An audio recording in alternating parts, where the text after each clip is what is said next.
सस्ते home loan का दौर फिलहाल जारी रहने का भरोसा आरबीआई की मॉनेटरी पॉलिसी की समीक्षा के ऐलान के बाद बढ़ गया है। उम्मीद के अनुसार आरबीआई ने रेपो और रिवर्स रेपो रेट में कोई बदलाव नहीं किया है। बढ़ती महंगाई के चलते इस बार अनुमान था कि आरबीआई प्रमुख उधारी दरों में बढ़ोतरी कर सकता है, जिससे ओमिक्रॉन की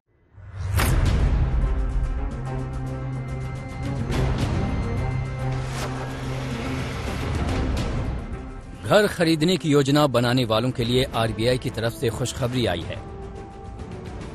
साथ ही घर की ईएमआई में आई कमी का फायदा भी अभी बना रहने का भरोसा मौद्रिक नीति की समीक्षा के नतीजों ने बढ़ा दिया है।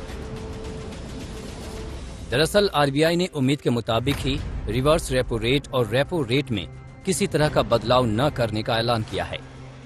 The policy repo rate remains unchanged at 4% and the stance remains accommodative as long as necessary to revive and sustain growth on a durable basis and continue to mitigate the impact of COVID-19 on the economy while ensuring that inflation remains within the target going forward.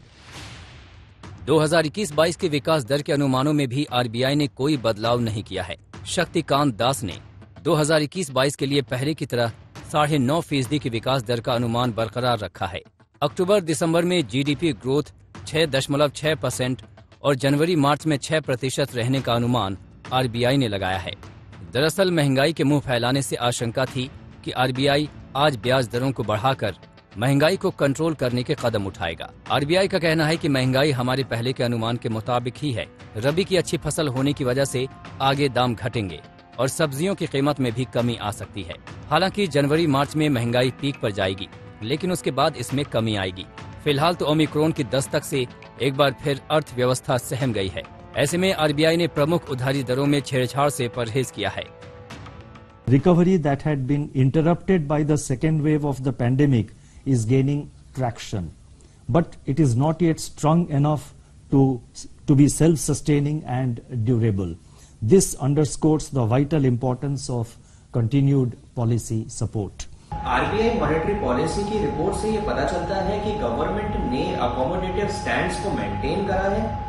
Unchange repo rate से market में liquidity का flow बढ़ेगा, जिससे overall spending बढ़ेगी। इससे economy को positive push मिलने की उम्मीद है। होम लोन्स के रेट कम रहेंगे, जिससे डेवलपर यानी कि रियल एस्टेट मार्केट में भी उछाल आने की उम्मीद है। वैसे आरबीआई के मुताबिक आंकड़ों से जाहिर हो रहा है कि डिमांड में सुधार आ रहा है। कृषि सेक्टर की मदद से ग्रामीण मांग में भी सुधार हुआ है। पेट्रोल डीजल पर एक्साइज ड्यूटी और वैट में कटौती से भी मांग में बढ़ोतरी की संभावना है। आज तक ब्यूरो।